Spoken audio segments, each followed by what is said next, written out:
Dès la première fois que les humains ont levé les yeux pour contempler les étoiles et l'immensité de l'espace, nous, terriens, avons été fascinés par la question de savoir si nous étions seuls dans l'univers.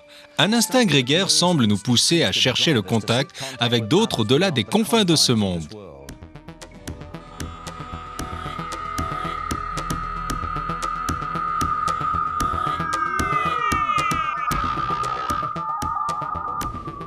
Y a-t-il une vie intelligente sur d'autres planètes? Des civilisations plus vieilles que nous avec des technologies supérieures? Des êtres capables de voyager interstellaires et intergalactiques? D'accord, c'est de la science-fiction. Pouvons-nous être sûrs qu'il existe d'autres planètes que les 9 de notre système solaire? Et si elles existent, comment savoir si elles sont habitées par des formes de vie intelligentes? Et s'il y a de telles formes de vie, comment communiquer avec elles? Peut-on leur faire confiance? Peut-être nous ont-elles déjà visités, laissant derrière elles des preuves de leur présence.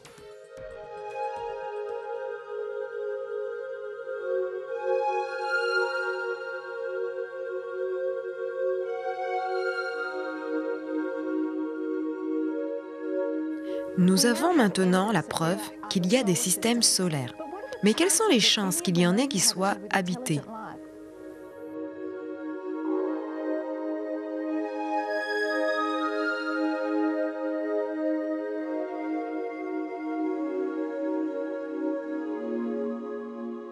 Il n'y a aucun doute que la science prend au sérieux la possibilité de la vie sur d'autres planètes.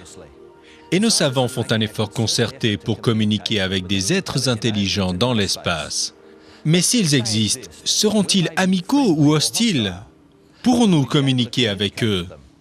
Les distances sont-elles trop grandes pour permettre un contact physique ou peut-être nous ont-ils déjà visités? En 1902, une veuve française a offert 100 000 francs au premier qui prendrait contact avec ces êtres. Toutefois, elle exclut Mars du projet parce qu'on pensait que ce serait trop facile. On a admis depuis longtemps la possibilité de la vie sur Mars, la planète la plus semblable à la Terre dans le système solaire. Aussi, en août 1996, la question en manchette « La vie sur Mars ?» n'a pas surpris, parce qu'elle a été souvent posée par les savants et les romanciers. Ce qui a provoqué l'émoi, c'est l'extraordinaire affirmation que la science avait trouvé la preuve de vie sur Mars. Des savants ont trouvé une pierre de 2 kilos dans les déserts de l'Antarctique. D'après le scénario le plus populaire, elle venait de Mars. Elle avait été lancée en orbite solaire il y a environ 16 millions d'années, par l'impact d'un astéroïde tombé à la surface de la planète rouge dans une très violente explosion. Ce caillou se mit en orbite autour du Soleil tout ce temps-là, jusqu'à sa capture par la gravitation de la Terre, il y a juste 13 000 ans. C'est là qu'il s'est posé dans l'Antarctique. Et il est resté là jusqu'en 1996, où il a atterri sur la première page de nos journaux avec l'affirmation sensationnelle qu'il contenait la preuve de la vie sur Mars. On a trouvé ce qu'on croit être des fossiles de bactéries ou de formes primitives de plantes. Et si c'est le cas et qu'elles viennent de Mars, en vérité, cela indiquerait qu'à un moment donné, il y a eu cette forme très très simple de vie qui s'est développée sur Mars. Et c'est la première fois qu'on en a eu une indication. Et en fait, depuis quelques décennies, les savants ont recueilli des spécimens spectroscopiques nombreux et, dans certains cas, très complexes de molécules organiques loin dans l'espace. Mais on est encore loin de pouvoir affirmer que c'est de la vie. Et je crois qu'on peut utilement appliquer ici un principe qui a souvent guidé la science. Plus l'affirmation est sensationnelle, et plus la preuve doit être convaincante. Et je pense que la plupart des savants, dans ce cas, considèrent que le cas n'est pas encore résolu.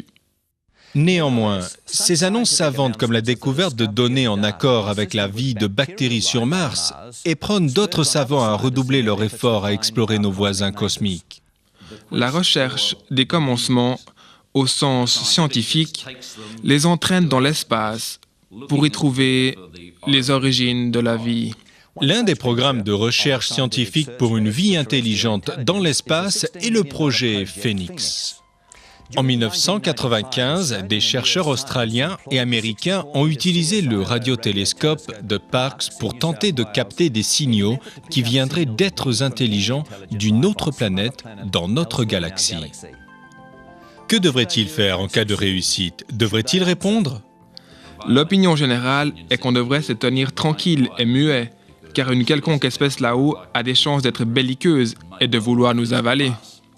Les savants qui acceptent l'hypothèse évolutionniste croient qu'une espèce dominante sur une autre planète y serait arrivée comme nous. Déchirant, écrasant, tuant et consommant toute espèce de concurrence dans un combat égoïste pour survivre. Un peu décourageant, n'est-ce pas? Mais sommes-nous vraiment en danger dans un univers de si vastes dimensions?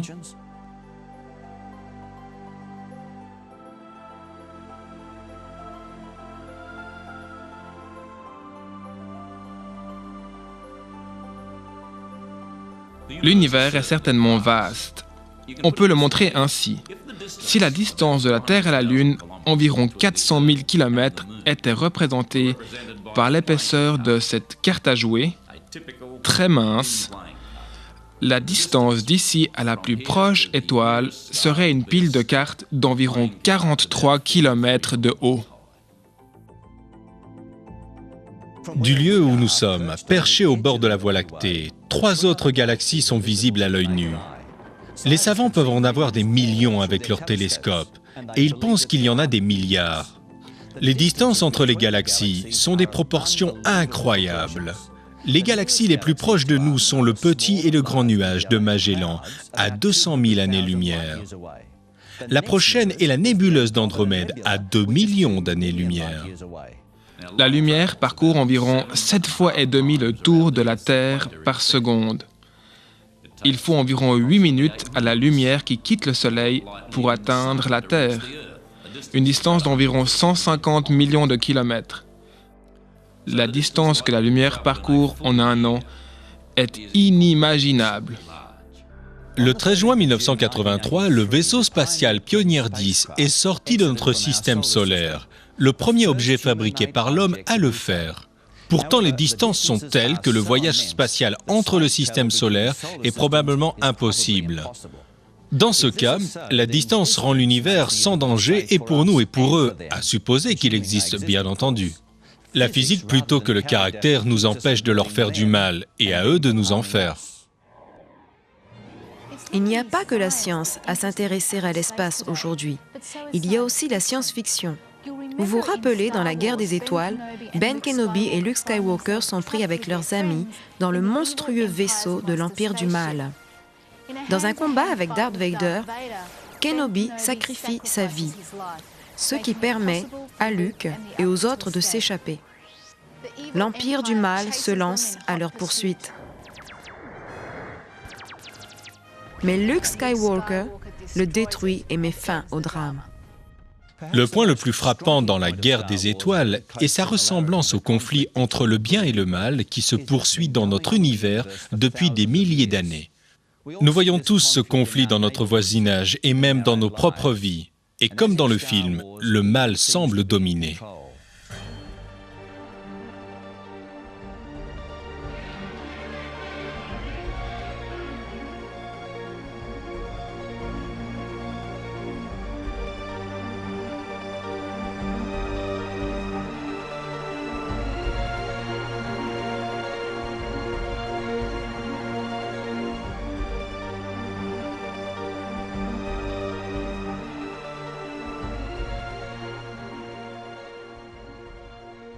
Dieu a-t-il créé un monde comme ça? Ou bien le film a-t-il raison de suggérer qu'il y a un empire du mal derrière tout cela?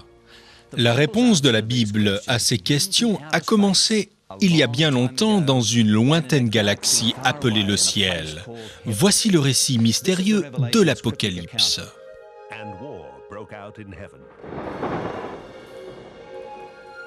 Il y eut une guerre dans le ciel. Michel et ses anges combattirent le dragon. Le dragon combattit, lui et ses anges, mais il ne fut pas le plus fort et il ne se trouva plus de place pour eux dans le ciel. Voyez comment Michel mène les forces de la justice et du droit, et le dragon, où Satan mène les forces du mal, et chacun est soutenu par d'autres êtres appelés des anges. Beaucoup d'études scientifiques ont été faites avec des télescopes spatiaux où des groupes, y compris des savants chrétiens, ont cherché des messages qui puissent indiquer une transmission intelligente venue de l'espace. On n'a encore rien trouvé.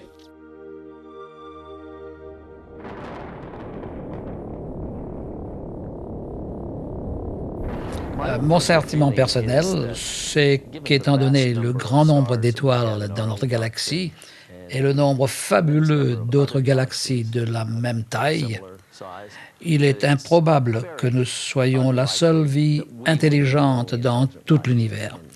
Je pense qu'il est éminemment probable qu'il existe des intelligences extraterrestres. Le livre de l'Apocalypse suggère aussi l'idée d'autres habitants dans l'univers. C'est pourquoi réjouissez-vous, cieux, et vous qui habitez les cieux. Malheur à la terre et à la mer, car le diable est descendu vers vous, plein de fureur, sachant qu'il a peu de temps. Mais qui est le chef de cet empire du mal que l'Apocalypse appelle le dragon et Satan? Tu étais un chérubin protecteur aux ailes déployées. Je t'avais placé et tu étais sur la sainte montagne de Dieu. Tu te promenais au milieu des pierres ardentes. La Bible, en vérité, ne dit pas grand-chose sur l'origine du mal. Elle précise que le mal est une terrible réalité, mais elle indique seulement que le mal ne provient pas de notre planète. Loin, quelque part dans l'espace, le mal est né. Il y a eu un temps où tout était parfait. Tu as été intègre dans tes voies depuis le jour où tu fus créé, jusqu'à celui où l'injustice a été trouvée chez toi. Mais dans un être créé, quelqu'un loin là-bas, le mal est né. Cette personne a choisi la voie du mal au lieu de celle du bien. C'est là que tout a commencé. Ça a commencé là et finalement ça s'est répandu ici-bas. Lucifer a été créé parfait et sans faute. C'est lui qui a engendré le mal dans son propre esprit. Ce n'est pas Dieu qui l'y a mis, il y a trouvé. C'est tellement difficile de définir le mal. Nous savons qu'il est réel. Quand on pense au nazisme et à l'extermination des Juifs, par exemple, nous trouvons au mal une qualité démoniaque. Finalement, le mal est quelque chose de terrible, de violent, plein de mensonges et de fraudes, qui détruit tout ce qui est beau et bon. Ceci évoque un des principes les plus importants sur Dieu et la manière dont il traite l'ancien conflit entre le bien et le mal. Quand le mal est apparu, Dieu ne l'a pas écrasé tout de suite. Le mal est arrivé parce que Dieu a donné à tous la liberté de choisir. Il veut être aimé. Et l'amour ne se commande pas. Chacun doit être libre de choisir, et l'un d'eux a choisi la voie du mal. Dieu ne l'a pas détruit tout de suite. Il a laissé le mal suivre son cours. Mais pourquoi Lucifer s'est-il rebellé? Sur quoi était-il en désaccord avec Dieu? Le prophète Ésaïe dit: « Tu disais en ton cœur, je monterai au ciel. J'élèverai mon trône au-dessus des étoiles de Dieu. Je siégerai sur la montagne de la rencontre au plus profond du nord. Je monterai sur le sommet des nues. Je serai semblable au Très-Haut. » Il me semble que le mal revient toujours à l'individu et à l'ego. D'une façon ou d'une autre, cet ego de l'individu est exalté bien au-dessus de la place à laquelle il a droit. Quand quelqu'un aspire au trône d'un autre, ça s'appelle une trahison. La rébellion contre le gouvernement existant. La Bible dit que Lucifer se rebella contre le gouvernement de Dieu, contre sa loi et son autorité. Il voulait prendre la place de Dieu. Il voulait être comme Dieu. Il voulait être Dieu. L'idée que Dieu a un gouvernement ne doit pas nous surprendre. Même la science-fiction assume que les êtres d'autres parties de l'univers ont leur souverain, leur subordonné et des lois auxquelles il faut obéir. L'univers est bâti sur des lois. Nous l'acceptons. Nous le reconnaissons dans les termes des lois de la physique, de l'astronomie, et ainsi de suite. Mais je crois que c'est vrai aussi dans le monde moral. Je crois que Dieu est, qu'il est réel, qu'il est moral, et donc qu'il a établi la loi morale. C'est une notion qui n'est guère populaire aujourd'hui. Quand une rébellion commence, les problèmes ne sont pas clairs et les gens ne savent pas qui a raison. Mais à mesure que le temps passe, les problèmes s'éclaircissent et les gens font leur choix. Les opinions se durcissent et il devient presque impossible des deux côtés d'admettre que les autres puissent avoir raison. C'est probablement ce qui s'est passé sur la planète Ciel. La guerre a éclaté quand Satan et ses anges ont maintenu leur défi contre le gouvernement de Dieu en dépit du fait que les questions étaient claires. L'Apocalypse dit que lorsque la rébellion eut atteint sa pleine maturité, Satan fut jeté sur terre et ses anges avec lui. Il fut précipité le grand dragon, le serpent ancien, appelé le diable et Satan, celui qui séduit toute la terre habitée. Il fut précipité sur la terre et ses anges furent précipités avec lui. On ne nous dit pas pourquoi cette terre est devenue la nouvelle demeure de Satan et de ses anges. C'est peut-être parce que nos premiers parents l'ont écouté et ont suivi ses suggestions alors qu'aucun autre ne l'a fait. Mais le résultat est que ce monde est devenu sa demeure. Cela a eu de terribles conséquences pour nous. Soudain, la guerre des étoiles entre le bien et le mal est devenue la bataille que vous et moi devons engager. C'est devenu clair aussitôt que Dieu eut créé le monde. Dieu planta un arbre au milieu du jardin et dit à nos premiers parents, « L'Éternel Dieu donna ce commandement à l'homme. Tu pourras manger de tous les arbres du jardin, mais tu ne mangeras pas de l'arbre de la connaissance du bien et du mal, car le jour où tu en mangeras, tu mourras. » Cette histoire dans la Genèse contient tant d'indices sur ce qu'est le mal et la nature du libre choix. Certains disent « bon, c'est un conte de fées » et ils l'oublient. Mais en fait, si vous l'examinez avec soin, vous comprenez qu'il contient de profondes vérités, des vérités qui retentissent encore avec nous. Il me semble que la fin de cette histoire est de décider qui sera Dieu. Adam et Ève ne furent pas tant bannis du jardin pour avoir mangé le fruit que pour n'avoir pas cru Dieu. C'est clair que dans ce que le serpent a dit à Ève, le serpent était le plus rusé de tous les animaux des champs que l'Éternel Dieu avait fait. Il dit à la femme, « Dieu a-t-il réellement dit, vous ne mangerez pas de tous les arbres du jardin ?» Notez le subtil doute. L'implication était, « Tu plaisantes ? Dieu n'a pas vraiment dit cela, n'est-ce pas? Vous a-t-il vraiment dit de ne pas manger d'un arbre du jardin ?» Le serpent savait très bien que Dieu avait dit qu'il pouvait manger de tous les arbres sauf un. La question du serpent était adroitement présentée, non seulement pour jeter un doute sur Dieu dès le début, mais pour forcer Ève à répondre pour corriger ce qu'il avait dit. Quand Ève dit qu'il n'y avait qu'un arbre dont il ne pouvait pas manger, le serpent lui dit un mensonge. « Vous ne mourrez pas du tout. » Et il ajouta la même tentation qui avait causé la rébellion de Lucifer. Le désir d'être comme Dieu. Et le serpent dit à la femme, « Vous ne mourrez pas du tout. Mais Dieu sait que le jour où vous en mangerez, vos yeux s'ouvriront et que vous serez comme des dieux qui connaissent le bien et le mal. » Malheureusement pour chacun de nous, Ève se laissa prendre par le mensonge. La femme vit que l'arbre était bon à manger, agréable à la vue et propre à donner du discernement. Elle prit de son fruit et en mangea. Elle en donna aussi à son mari qui était avec elle, et il en mangea. Le résultat de leur désobéissance fut immédiat. Ils se sentirent honteux en se voyant nus. Plus tard dans la journée, en entendant la voix de Dieu, le récit rapporte qu'Adam eut peur. Il n'y a pas d'émotion plus élémentaire que la peur. Adam et Ève n'ont pas choisi d'avoir peur. La peur leur est venue. Le seul choix qu'ils ont fait a été de désobéir à Dieu. La peur fut le résultat spirituel et psychologique immédiat de ce choix. Dès l'instant où Adam et Ève ont choisi de pécher, la peur est entrée dans leur vie. Malheureusement, toute la race humaine a été condamnée au même sort. La Bible l'exprime ainsi. C'est pourquoi, de même que par un seul homme le péché est entré dans le monde, et par le péché la mort, et qu'ainsi la mort a passé sur tous les hommes, parce que tous ont péché. Le mal est un problème terrible. Nous ne pouvons pas le résoudre tout seuls. En fait, depuis des milliers d'années, on a tenté de le résoudre. On ne peut pas y échapper. Notre siècle, qui est si avancé en tant de choses, est le plus pervers de tous. Comme on le voit par les camps de la mort et autres crimes, la solution ne peut venir que du dehors. Si nous voulons échapper au péché, il faut changer notre nature. C'est ici que nous avons besoin d'aide. Et c'est précisément cette aide qui nous est venue de l'espace. En réalité, toute l'histoire de la Bible parle de la solution apportée par Dieu. Même avant que le mal ait commencé, Dieu l'avait prévu et y avait pourvu. La nouvelle la plus passionnante, c'est que le contact a déjà été établi. Une vie intelligente est en communication avec nous. Elle est pleine de bonté et d'amour. Elle offre l'espoir là où on en a le plus besoin. Des liens étroits ont en effet marqué sur nous. Il en est ainsi avec Jésus. À mesure que nous développons nos liens avec lui, il peut nous influencer à devenir comme lui, donnant à notre nature la possibilité de refléter son attitude positive. La Bible présente un simple processus par où nous pouvons développer ces liens avec lui.